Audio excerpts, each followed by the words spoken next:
The need for bushfires. The plant communities that grow in the arid sand soils of the southwestern Australia depend on fire for their survival. The land here is nutrient deficient, and in summer suffocated by the sun that a forest of tall trees cannot grow. Instead, trees allow us mixed with a sector of trees, few of which are above 20 feet high. It is a wonderland with flowers of great beauty to botanists, very few of which have been since grown in the wild before. For this one corner of the continent, no less than 12,000 different varieties of plant space and 87% of the growth nowhere else in the world.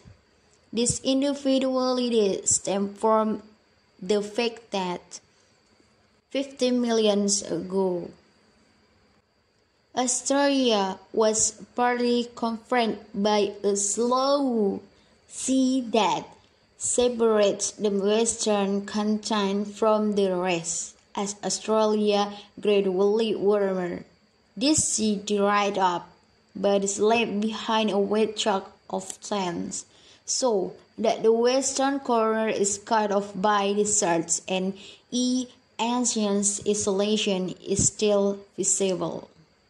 Fire has regularly destroyed this land throughout its recent geological history.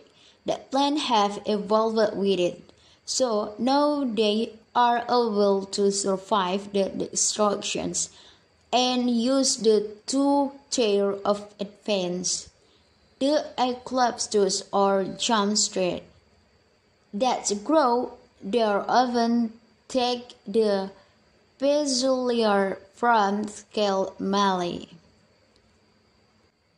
Species that elsewhere become normal-looking trees grow here in such a peculiar way that they are thought to be a completely different breed.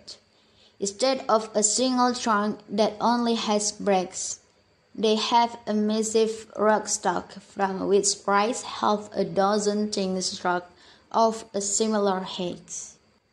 It looks as if they had been trimmed to size when fire went through melee.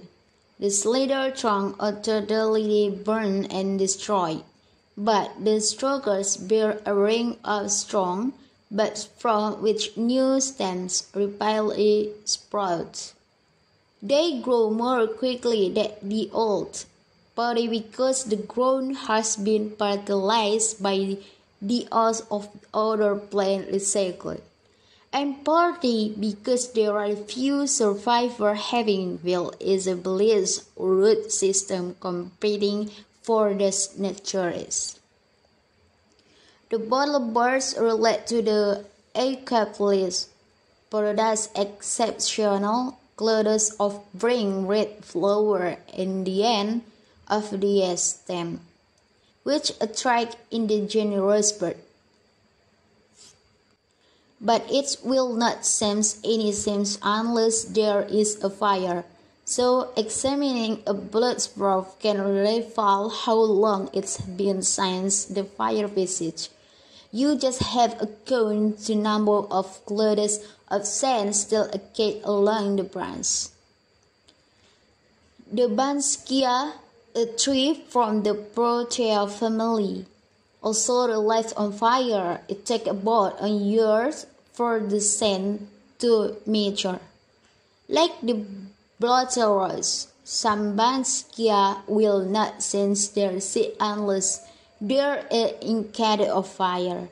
In that, it's impossible to remove them from the plant because they are held in woody capsules. But as the flames burned the branks in intense heat over the capsules. By releasing their scents only after a fire, the band guests make sure that they follow well cleaned, brightly light ground which was fertilized with as recycling. The country also has an headquarters, Great Tree, which is nearly exactly a groves nor a tree. It is a distant list of lilies, but its long narrow leaves make it like grass, and the are born in the grass shock on the top of the stem that is just like the trunk of a tree and has about 10 feet high. However, the core of the thin trunk is not timber, but fiber of wood like a bark.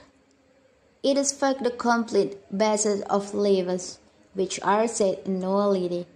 A constant flow of gums keeps the bases glued together and creates harsh insulations.